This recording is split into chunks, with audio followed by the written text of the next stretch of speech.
안녕하세요. 알쓸맥자 뷰난세입니다. 한 주 잘 보내셨죠?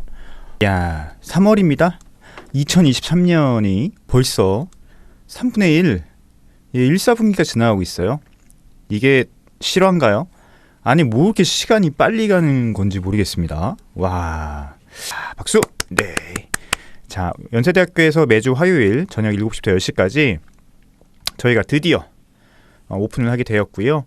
그것 때문에 또 회의하고 또 여러 가지 준비를 해야 될 것 같습니다. 3월 7일 화요일 개강이에요. 화요일 3월 7일부터 개강이고 15주 동안 저희가 열심히 또 맥주로 달려보려고 합니다. 뷰도슨트 수업 재밌으실 거예요. 재밌으실 거고 정말 맥주에 관한 것들에 대해서 전문가 코스잖아요. 전문가 과정이기 때문에 저희가 아주 밀도 높고 또 많은 지식들 같이 알려드리려고 하고요. 맥주도 진짜 많이 마십니다. 맥주 투어 플래티넘하고 평택브루어리 가는 거 3월 11일 토요일 오전 7시에 출발해서 저는 7시에 돌아오는 그런 코스거든요. 저희 협회 인스타 보셨으면 알겠지만 요번에 플래티넘 브루어리 있잖아요. 거기 안 가시면 손해예요. 요번에 플래티넘 브루어리가 증평에서 예산으로 이전하면서 어마무시한 시설로 진짜 탈바꿈했습니다. 저희가 뭐 플래티넘 같은 데 가시면 투어 하실 수 있을 것 같죠?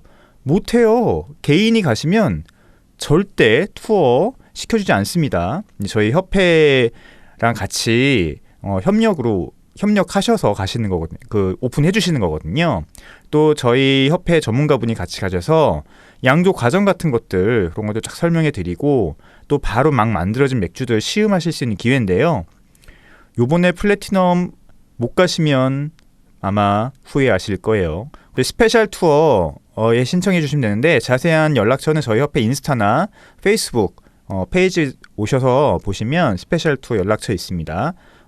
그러니까 저희 방송이 길잖아요. 길다 보니까 끝까지 들으시는 분들은 정말 저희 방송 매니아 분들이에요. 맥주 완전 고관여자시죠. 제가 일부러 이번에 제목에 맥주 이벤트 한다고 안 올려놨거든요. 밑에 설명에 올려놨지만 그래도 이걸 들으시고 맥주 한잔 할까요? 책 이벤트 신청해 주신 분이 계세요. 무조건 드립니다. 아직 댓글이나 이런 데가 아직 안 달렸는데 모르겠습니다. 이번 주 그러니까 방송 지금 녹음하고 방송 나가는 날짜까지 제가 보려고 하거든요. 그래서 아마 그때까지 댓글 달아주시는 분들은 무조건 책이 나가지 않을까 싶습니다. 지금 저희 맥주 한잔 할까요? 이벤트 하고 있으니까요. 댓글로 내가 맥주를 좋아하는 이유 달아주시면 저희가 책을 보내드리도록 하겠습니다. 동경소녀 김광진 노래 듣고 오겠습니다. 자, 맥주 뉴스 재밌는 뉴스가 하나 올라와서 빠르게 살펴보도록 하죠. 뉴스 1에 뜬 기사고요. 수제 맥주 업계 본업 대신 하이볼 사업 뛰어든다 라는 기사가 나왔습니다. 수제 맥주 시장 성숙기 콜라보 제품 피로도 위스키 인기에 하이볼 맥주 신청 신제품 따라 아니 수제 맥주 하이볼이랑 무슨 관련이 있는 거지 궁금하잖아요. 그래서 한번 가져와 봤고요.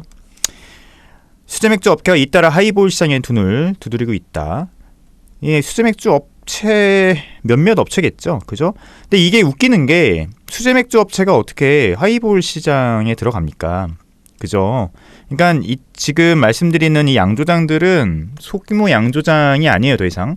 저희 우리나라에는 주류 면허가 두 가지가 있습니다. 하나는 일반 면허가 있고 하나는 소규모 제조 면허가 있어요.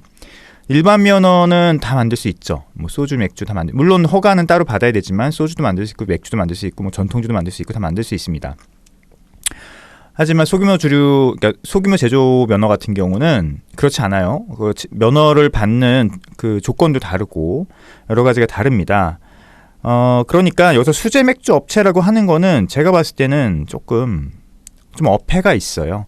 왜냐면 수제 맥주 업체라고 하면은 보통 우리가 소규모 제조업체를 얘기를 하잖아요. 소규모 제조업체가 하이볼을 만들 수가 없죠. 왜냐하면 특히 소규모 맥주 제조 같은 경우는 다른 걸 만들 수가 없거든요. 주류업계에 따르면 주요 수제 맥주 3사, 솔직히 이제 수제 맥주 3사라고 하기가 그런 게 일반 면허를 받았기 때문에, 특히 여기 나오는 곧 나오는 어메이징 브루어리 같은 경우는 막걸리도 만들잖아요. 그쵸? 그러니까 그런 회사를 우리가 크래프트 비어를 만드는 곳이라 볼 수 있을까? 그거는 조금 우리가 생각을 해봐야 될 것 같아요. 이 3사는 하이볼 또는 RTD, 레디 투 드링크 신제품을 준비하고 있다고 합니다. 어메이징 브루잉 컴퍼니는 최근 어메이징 안동 하이볼, 어메이징 영주 하이볼의 상표 출원을 진행했다. 어메이징이야 뭐 지금 막걸리 또 만들고, 막홀린가요? 홀린가요? 뭐 그거 만들고 있잖아요. 카브루도 RTD 제품 이지 하이볼 출시를 뭐 GS25 하고 있다고 하고요. 왜 그러느냐? 뭐 수제 맥주 시장이 성숙기에 들었기 때문이다라고 하고 있는데 말도 안 되는 얘기죠. 그죠? 수제 맥주 시장이 무슨 성숙기에 들어갑니까? 시작도 안 했는데. 편의점 수제 맥주 시장이, 편의점 4캔 10,000원 수제 맥주 시장이 경쟁이 포화가 됐기 때문이다라고 얘기를 하면 오케이. 하지만 뭐 크래프트 맥주 시장이 성숙기에 들었다고요? 시작도 안 했는데 저는 절대 말도 안 된다고 생각하고요. 이 뭐 여기에 편의점에 들어가는 뭐 맥주들이 크래프트 맥주 시장을 대변하는 맥주들도 아니고, 뭐 수제 맥주라고 하죠. 크래프트 맥주와 수제 맥주는 저는 이제 분리하기로 했으니까 소위 얘기하는 뭐 대량 생산 수제 맥주를 대표할 수 있지만 전체 소규모 브루어리, 특히 뭐 크래프트 맥주를 대변하고 있지는 않다고 저는 생각합니다. 그러니까 이게 웃기는 기사예요. 제가 봤을 때는 뭔가 저도 지금 크래프트 맥주 업계에서 밥 먹고 살고 있지 않습니까? 뭐 협회뿐만 아니라 저도 양조장을 운영하고 양조를 직접 하면서 지금 소규모 브루어리를 운영하고 있는 사람 중에 한 명인데, 이런 기사 보면은 좀 어이가 없죠. 무슨 성숙기예요. 네, 아직 시작도 안 했는데. 그럼 여기 있는 뭐 3-4개의 대형 수제 맥주 회사들 제외하고 나머지 뭐 150개 소규모 브루어리들은 아무것도 아닌가요? 그렇죠? 그들이 이 3개 업체가 크래프트 맥주 업계를 대변하고 있지 않습니다. 그런 건 아니에요. 코로나 업계 관계자는 코로나19 기간 유흥 시장 대신 가정용 시장이 성장하면서 다양한 종류 수제 맥주의 인기를 끌었다. 뭐 하죠. 뭐 이건 뭐 수차례 얘기했던 거고, 콜라보 제품이 너무 출시하면서 소비자들도 피로감을 느끼게 됐다. 뭐 이게 소비자 잘못은 아니죠. 뭐 콜라보 제품 그렇게 많이 하라고 뭐 저희가 하지도 않았고. 어쨌든 그래서 많은 제조사들이 수제 맥주를 시작했지만 요즘 MZ세대에게 인기가 높아진 하이볼로 카테고리를 다각하고 있다고 합니다. 일본 따라가는 거예요, 정확히. 일본 하이볼이라고 하는 게 일본 술이잖아요. 위스키에다가 여러 가지 탄산수나, 주로 이제 일본 정통 하이볼 같은 경우는 탄산수를 많이 타는데, 뭐 토닉이라든지 여러 가지를 타서 만든 위스키를 가볍게 먹으려고 만든 게 하이볼이라고 하는 건데, 이제 이 시장이 성장을 했다고 하면서 위스키 시장이 성장이 하이볼 시장 성장과 무관하진 않죠, 한국에서. 또 우리나라는 일본에 안 갔다 온 사람이 없어요. 특히 젊은 분들이 요즘 일본 여행 엄청 가거든요. 가깝고 뭐 감당할 수 있는 비용이니까. 그러다 보니까 일본의 술 문화나 일본 맥주를 익히는 게 굉장히 자연스럽고요. 우리나라에서 일본 브랜드 맥주들, 뭐 기린이나 아사히 이런 것들이 1등을 하는 게 전혀 이상한 일이 아닙니다. 그렇게 많이 일본에 가서 그 문화를 접하고 그 맥주를 마시고 왔는데, 그런 기억의 잔상들, 혀의 어떤 기억들이 계속 남아있고요. 이 향미라고 하는 게 기억과 연관이 되어 있기 때문에 편의점에서 내가 일본에서 마신 맥주들을 보잖아요. 그 맥주를 마십니다. 그 맥주를 마시는 게, 그 맥주 단순히 뭐 맛있어서 마시는 게 아니에요. 그 맥주를 마실 때 그때 일본에서의 기억들이 떠올라서 그렇습니다. 굉장히 자연스러운 현상이고요. 그러니까 당연히 일본 맥주들이 1등을 하는 거예요. 마찬가지라고 봅니다. 지금 하이볼의 뭐 인기라고 하는데 하이볼도 마찬가지예요. 하이볼도 일본에서 먹고 온 거, 특히 블로그 같은 데서 보면 하이볼 많이 먹잖아요. 최근에 뭐 오사카에 사는 사람들 팁인가요? 거기 보면 마부장, 저는 옛날부터 구독을 했던 사람인데 그 마부장이 항상 그 나마비루랑 하이볼을 마시잖아요. 그런 거 보면은 마시고 싶거든요. 특히 하이볼 같은 경우는 뭐 많이 마셔보셨잖아요. 맛있습니다. 예, 달고 또 적당한 탄산도 있고 알코올도 있기 때문에 뭐 위스키를 마시는 데 있어서 쉽게 마시는 방법 중에 하나죠. 물론 저처럼 위스키 정통파들은 별로 안 좋아합니다. 그 마시는 위스키를 그게 타서 먹는 거 저는 별로 안 좋아하는데, 그래서 보통 하이볼에 들어가는 위스키들이 보통 버번, 스트레이트죠. 2년 숙성 스트레이트 버번이 보통 주로 쓰이고요. 나머지 뭐 싱글 몰트 이런 것들을 하이볼에 타먹는 거는 정말 위스키에 대한 모독이라고 저는 개인적인 생각입니다. 생각하고 있기 때문에. 어쨌든 이것 때문에 지금 하이볼을 이제 미리 제조한 그 레디 투 드링크라고 하죠. RTD 미리 제조한 그 하이볼이 하이볼 시장에 뛰어든다고 해요. 누가? 여기 말했지만 어메이징 브루어리, 카브루, 세븐브로이 이렇게 대형 수제 맥주 회사들입니다.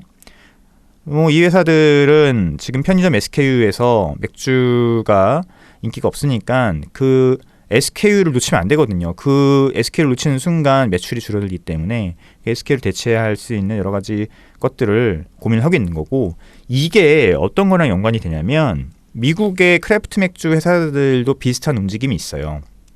그러니까 우리나라랑 완전 다르긴 하죠. 미국은 진짜 뭐 크래프트 브루어리들이니까 다 완전 다르긴 한데, 환경이 다르긴 한데 이게 비슷한 면도 있어요. 미국에서 크래프트 브루어리를 정의하는 세 가지 조건이 있잖아요. 그 중에서 이제 제일 핵심적이었던 게 마지막에 이제 트래디션이 있었어요. 트래디션 같은 경우가 맥주여야 한다는 거죠. 예, 맥주의 제조 과정. 그러니까 전체 니네가 아무리 뭐 새로운 양조 과정을 쓴다고 하더라도 전체 맥주 과정의 반은 전통적인 방법을 써야 된다. 혹은 전통적인 재료를 써야 된다. 그게 이제 트래디션이거든요. 그런데 그게 바뀌었죠. 2019년에 그 트래디션이 TTB로 바뀌었습니다. TTB는 미국의 그 양조와 담배와 맥주와 이런 것들을 관리하는 미국의 그 기관이에요. 그런데 그쪽에 소속되어 있는, 그러니까 그쪽에서 그쪽에서 허가받은 양조사여야 된다. 이게 이제 조건인데, 왜 트래디션을 뺐냐면 미국의 크래프트 맥주 회사들도 경쟁이 치열하다 보니까 이들도 맥주 말고 다른 것들을 바라보게 된 거예요. 그 중에 하나가 뭐 시더 같은 거죠. 시더나 디스틸러리, 몰트를 어차피 하기 때문에 양주, 증류주, 위스키를 또 만드는 겸업하는 그런 수제 맥주 크래프트 브루어들이 많이 생겨났거든요. 뭐 하드셀처, 시더, 그다음에 뭐 디스틸러리, 뭐 위스키 같은 것들 같이 하는 거죠. 그러다 보니까 이 맨 끝에 있는 트래디션을 위반하게 되는 거예요. 그래서 아예 그 브루어 어소시에이션에서 BA에서 맨 끝에 트래디션을 TTB로 바꿨습니다. 그러니까 너네들 다른 걸로 꼭 맥주 아니고 다른 거 만들어도 돼. 그러니까 크래프트 브루어리라고 할지라도 꼭 맥주 말고 다른 거 만들어도 돼라고 한 게 바로 맨 끝에 트래디션을 TTB로 바꾼 거예요. 왜냐하면 BA 입장에서도 만약에 그 트래디션을 고수하면 우리 협회에 있는 회원들이 떨어져 나가잖아요. 인정할 수가 없잖아요. 그러면 역시 마찬가지로 돈 문제가 발생하죠. 협회원이 떨어져 나간다는 거는 협회의 힘이 약해진다는 얘기이기 때문에 그들을 계속 잡아두고 있어야 된단 말이에요. 그러다 보니까 TTB로 바꿔서 맥주의 다른 사업을 크래프트 브루어리들이 할 수 있게 해놓은 게 이제 그 BA 크래프트 맥주 조건 중에 하나였거든요.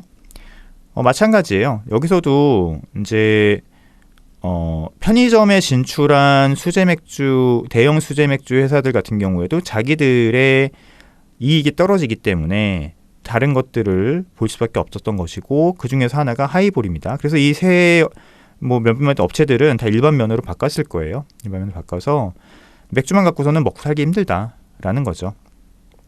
그래서 저는 이제 요즘 좀 분리된 것 같긴 한데, 언론에서는 똑같이 얘기하고 있지만 업계에서는 이미 이쪽에 대형 수제 맥주 회사들과 저희처럼 소규모 브루어리들, 크래프트 브루어리들은 분리해서 보는 그런 입장입니다.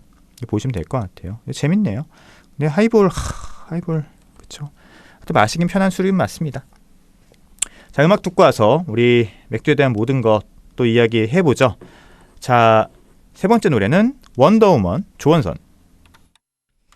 조원선의 원더우먼 듣고 왔습니다.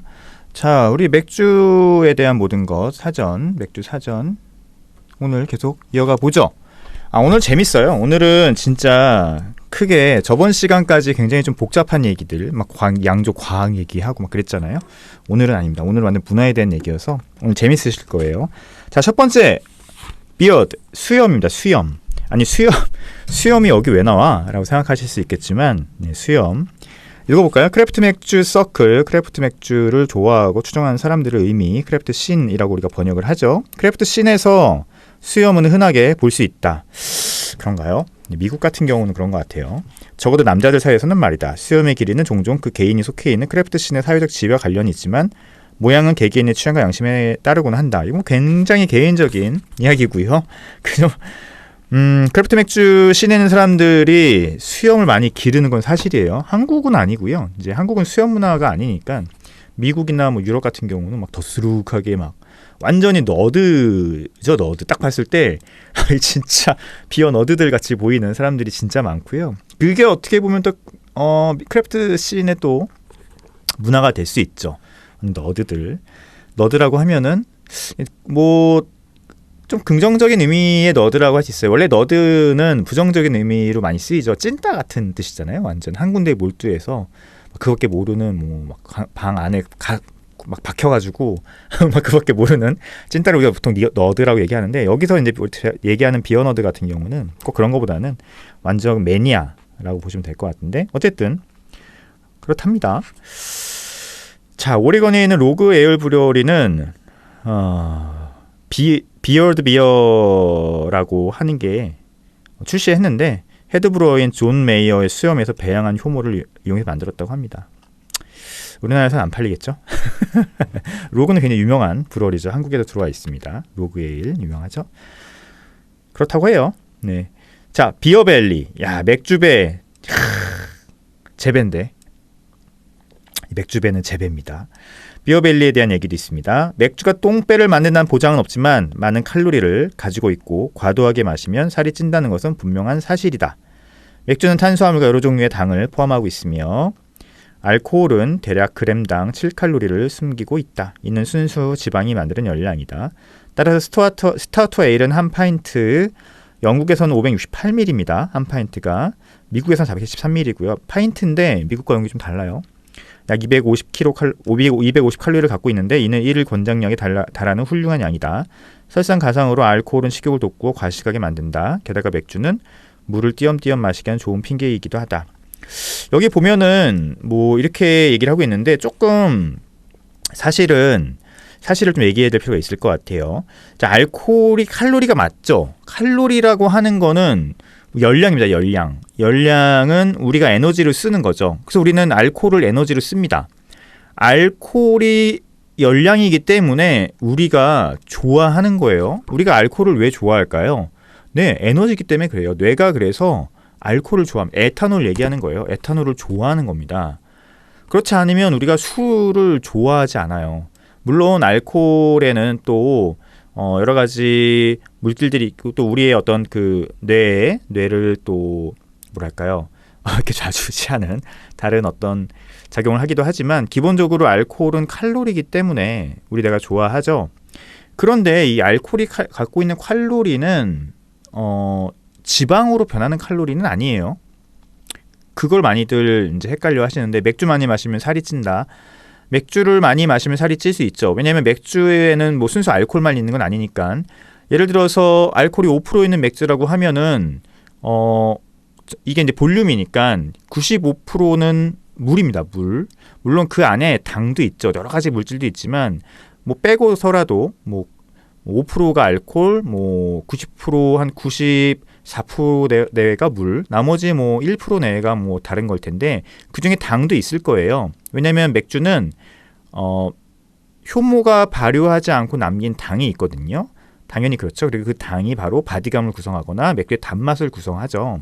그렇기 때문에 맥주를 많이 마시면 살이 찐다는 건 맞지만 정말 맥주를 많이 마셔서 살이 찔 정도려고 하면은 진짜 많이 마셔야 돼요. 무슨 말씀인지 알죠? 정리를 해드리면 맥주에 있는 알코올은 칼로리긴 하지만 지방으로 변하는 건 아니에요. 우리 몸에 지방으로 축적되는 건 탄수화물이죠. 탄수화물이 에너지로 소비되고 난 이후에 남는 탄수화물이 지방의 형태로 몸에 저장이 돼서 나중에 필요할 때 다시 이 지방을 태워서 에너지를 쓰려고 우리 남기는 거거든요. 그러니까 우리가 살이 찌는 이유는 너무 많은 탄수화물을 먹어서 그래요. 몸에 축적이 되는 거죠. 사용하고 남은 탄수화물이. 그렇기 때문에 알코올이 지방으로 변한다는 거는 말이 안 돼요. 알코올은 살이 찌는 그런 요소는 아닙니다. 그렇게 찌면은 위스키나 아니면 소주를 많이 먹으면 살이 더 많이 찌게요? 그렇진 않죠. 소주 같은 경우는 보세요. 소주 같은 경우는 알코올이 보통 요즘 17%인가요? 그죠? 주정 99%에다 물을 타서 17% 만든 거잖아요.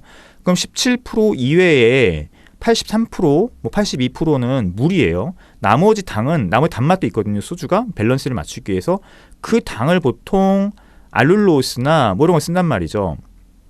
그죠? 아스파탐, 알룰로스, 스테비아 이런 것들은 칼로리가 없는 당이에요. 그건 칼로리가 없어요. 당인 단맛이 있는데, 그렇죠? 그러면은 소주를 많이 먹으면 살이 찌나요? 그렇지 않아요. 예, 소주를 많이 먹으면 살이 찌지 않습니다. 그럼 왜 우리가 살이 찌죠? 안주를 많이 먹으니까 그렇죠. 안주를 많이 먹으니까 살이 찌는 겁니다. 우리가 술을 먹으면서 음식을 먹으면 더 많은 음식을 먹게 됩니다. 여러 가지 이유가 있어요. 거기에는 어쨌든 그것 때문에 살이 찌는 거지 이 알코올 자체가 지방으로 변화되는 거는 아니에요.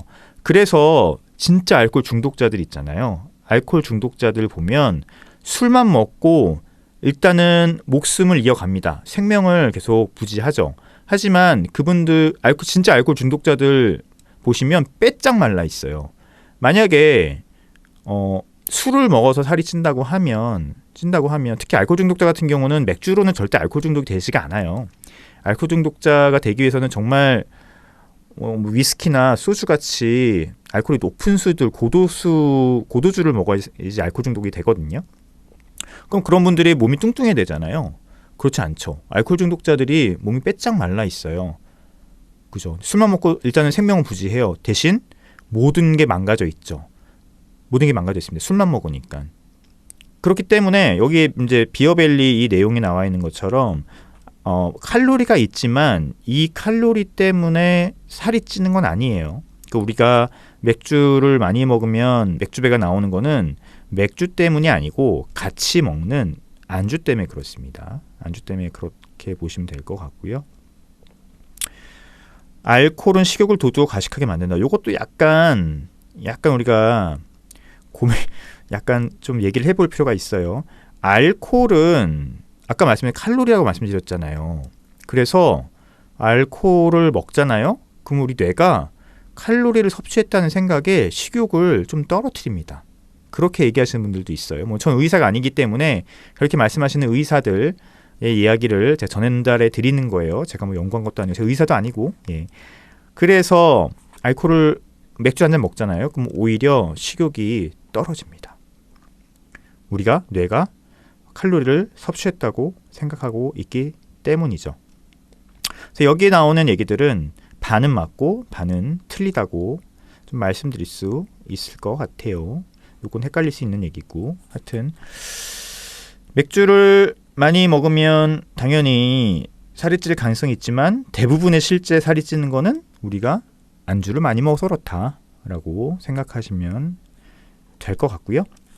자, 비어 피어 요거 재밌습니다. 요거 제가 번역했거든요. 요거 번역할 때 좀 재밌게 번역했어요. 비어 피어가 뭘까요? 직역하면 맥주 공포. 아니 도대체 맥주 공포가 뭐죠?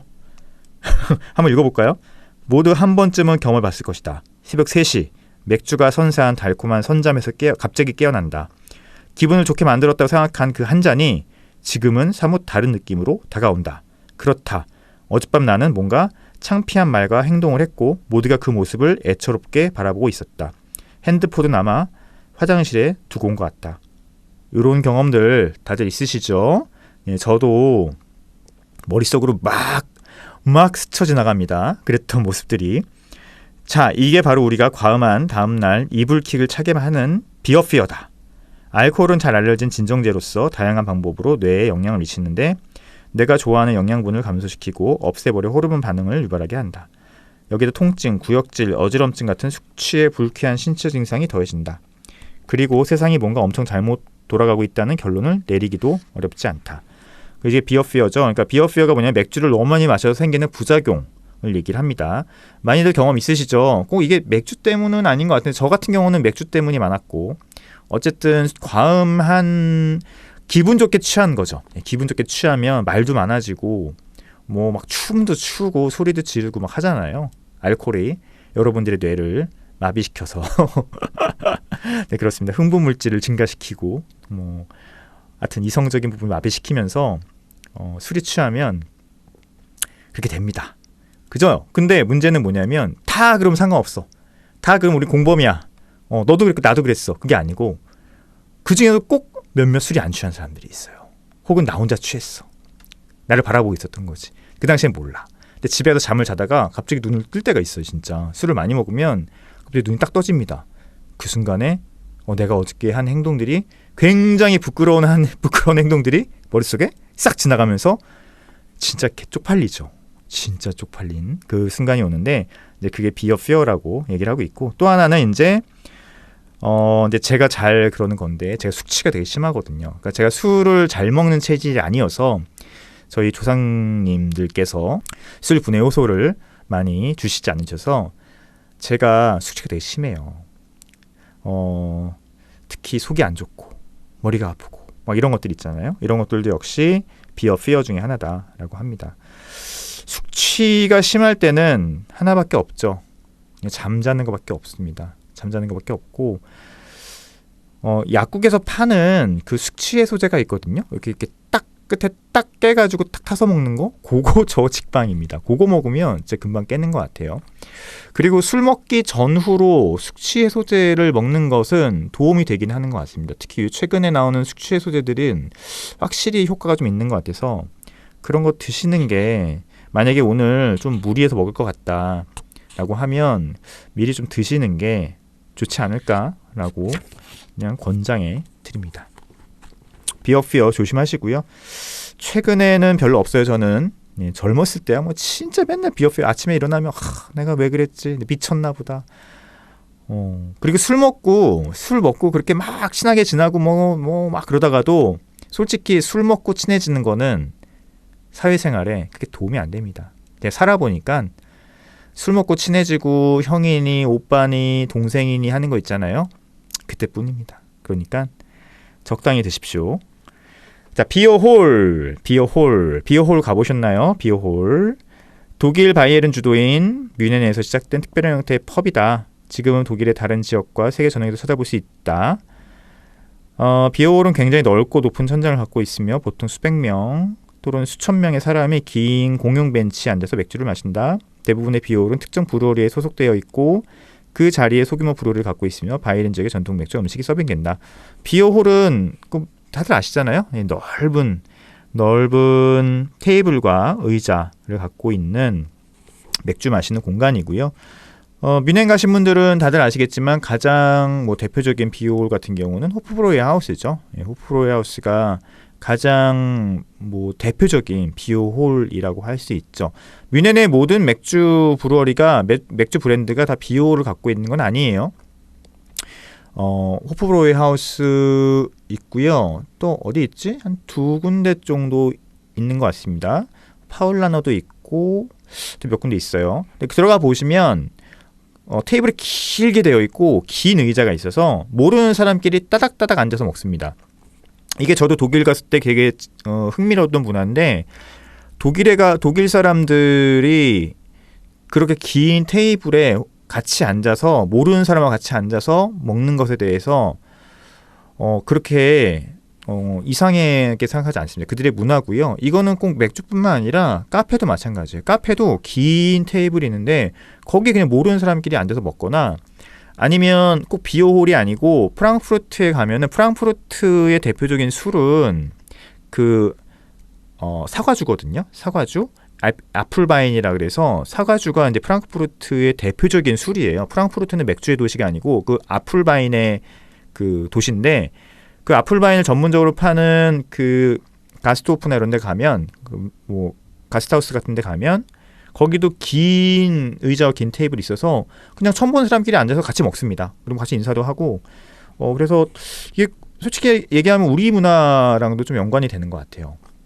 재밌는 문화라는 생각이 들었던 기억이 있고 대표적인 비오를 경험하고 싶으시면 거기 가셔야죠. 뭐 옥토버페스트 가시면 대표적인 비오홀 문화를 경험하실 수 있습니다. 모르는 사람하고 다 같이 앉아서 술 먹고 얘기하고 떠들고 그런 문화가 있죠.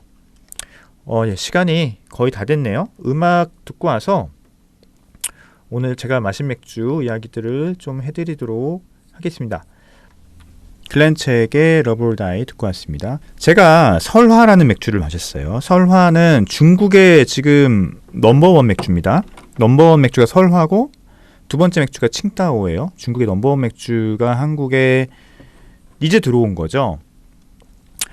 이 설화 맥주는 사부밀러가 이제 중국에서 만든 맥주라고 보시면 되고요. 한국에는 들어오려고 했다가 설화수 때문에 못 들어왔다가 최근에 들어왔습니다. 근데 일단 라벨이 되게 촌스러워요. 이런 라벨, 그렇죠. 칭따오가 우리나라에서 굉장히 인기가 높은데 그 중에 하나가 라벨을 굉장히 중국스럽지만 그래도 세련되게 뽑아내고 있거든요. 그게 이제 칭따오 맥주의 또 장점 중에 하나인데 이 설화 맥주는 라벨이 좀 이상합니다. 스노우라고 되어 있고 산을 오르는 이런 그 로고가 있어요. 그래서 이거 애매하다. 양은 580ml예요. 제가 병으로 마셨거든요. 전형적인 아메리칸 어드정트 라거라고 보시면 되는데 문제는 뭐냐면 문제라고 할 수 있죠. 이 초록색 병이 갖고 있는 맥주들의 문제긴 한데 일광취가 처음에 너무 심하게 나오더라고요. 라이트 스트럭이죠. 그래서 일광취 문제가 좀 있는 것 같고 초록색 병에 두 번째는 맛은 마시기 편합니다. 알코올 도수가 5도인가요? 예, 그렇게 제가 알고 있고 그 다음에 전형적인 그쵸? 아메리칸 어드정트 라거니까요. 그래서 마시기 굉장히 편한데 약간 뭐랄까요? 약간 이렇게 아주 깔끔하게 넘어가진 않더라고요. 그러니까 탄산이 높고 굉장히 드라이 크리스피하게 깔끔하게 넘어가는 건 아니고 약간 살짝 미끄덩거리는 느낌이 좀 있습니다. 이 표현이 맞을지 모르겠는데 약간 부드럽다고 할까요? 부드럽다고 표현하죠. 부드러운데 이게 뭔가 실키하게 부드러운 게 아니고 살짝 미끌미끌한 느낌이 살짝 있는 그런 목넘김, 그런 텍스처였어요. 그래서 마시기 편하고 약간 단맛도 있으면서 쓴맛은 굉장히 낮고 거의 없다고 볼 수 있죠. 거의 없다고 있긴 있어요. 아예 없을 리는 없으니까. IBU가 아마 10에서 15 사이 정도 되는 것 같아요. 제 느낌에는. 그래서 마시기는 편한데 이게 우리가 매장에서 이 맥주에 손을 딱 뻗을 수 있을 만큼 뭔가 매를 갖고 있느냐? 그건 아닌 것 같아요. 그러니까 향미적으로는 크게 다른 맥주랑 구분하거나 차이점이 있지 않은데 제가 봤을 때는 일반 소비자들 입장에서는 이 병의 모양이나 라벨의 모양이 좀 우리나라 소비자들 입장에서는 좀 촌스럽게 느껴질 수 있다. 그렇게 좀 보이더라고요. 그래도 한번 기회 되면은 드셔보세요. 580ml인데 요즘 3병에 10,000원 정도 하니까 드시기에 크게 부담 없을 것 같고요. 어떻게 보면 칭따오랑 한번 비교해 보시면서 중국 1, 2 맥주의 차이점 이런 것들도 한번 개인적으로 공부를 해보시면 경험을 해보시면 좋을 것 같고 제가 내일까지 써야 되는 글이 있는데 그 글의 주제가 이제 그 버드와이저거든요. 이제 버드와이저에 대한 글을 좀 쓰고 있는데 아이널 부시의 역사나 아메리칸 어드정트 라거의 역사를 지금 한참 스터디를 하고 있습니다. 그래서 편의점에 갔더니 맥주가 3개가 딱 보이는 거예요. 하나가 버드와이저, 하나가 쿠얼스, 하나가 밀러. 미국을 대표하는 1, 2, 3 맥주였죠. 그런데 지금은 요 3맥주가 다 어떻게 보면 엄밀히 말하면 미국 맥주는 아닙니다. 다 외국 자본에 다 팔려나갔거든요. 그래서 재밌더라고요. 여전히 미국의 정체성을 갖고 있을까? 이런 고민들 들고 500ml짜리 3개를 샀는데 제가 제일 궁금했던 건 원산지였어요. 이 3개 원산지를 딱 보니까 버드와이즈는 한국이죠. 에이브 인베브로 인수가 되면서 아놀드 부시가 이제 인베브로 인수가 되면서 에이브 인베브가 되고 오비가 이 소속이잖아요. 그러다 보니까 이 버드와이저가 한국에서 만들어집니다. 그래서 500ml 캔 버드와이저는 한국산입니다. 700ml 버드와이저는 미국산이에요. 맛이 다르냐? 다릅니다. 요거 달라요. 아주 미묘한데 다릅니다. 개인적으로는 700ml 미국에서 수입된 버드와이저를 더 추천합니다. 그럴 수밖에 없어요. 이게 미국 버드와이저는 그 몰트도 좀 다르고요. 그리고 뭐 쌀의 비율이나 이런 건 비슷할 거. 나머지 그 보리몰트가 미국에서 사용하는 것과 한국에서 사용하는 것이 다를 겁니다. 다를 수밖에 없어요.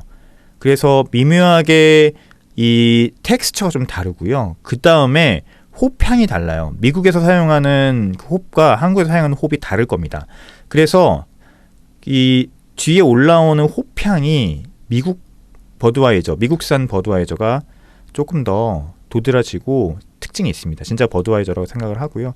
한국산 버드와이저는 조금 밋밋하고 좀 가벼운 면이 있어요. 쿠얼스 같은 경우는 참 영국산이더라고요. 이 쿠얼스가 로키 산맥 덴버가 원래 그 미국 그 회사가 있는 곳이잖아요. 덴버 맥주 로키 산맥을 항상 이렇게 보여주면서 하는 게 쿠얼스였는데 놀랍게도 영국산 맥주고요. 사브밀러 있잖아요. 사브밀러도 역시 뭐 버드와이저의 가장 강력한 경쟁자였지만 지금 또 같은 에이브 인베브 소속이죠. 이 사브밀러 같은 경우는 헝가리에서 만들어졌어요. 놀랍죠. 다 미국 브랜드인데 미국에 시작된 브랜드인데 차 제조국이 다 달라요. 사브밀러는 좀 많이 아쉽습니다. 옛날에 사브밀러 한국에 미국에서 수입된 거는 굉장히 괜찮았거든요. 근데 지금 헝가리에서 만들어진 사브밀러는 여러 가지모로 좀 아쉽고 너무 가볍고 너무 드라이해요. 그래서 좀 마시기가 좀 그렇다. 캔 맥주는.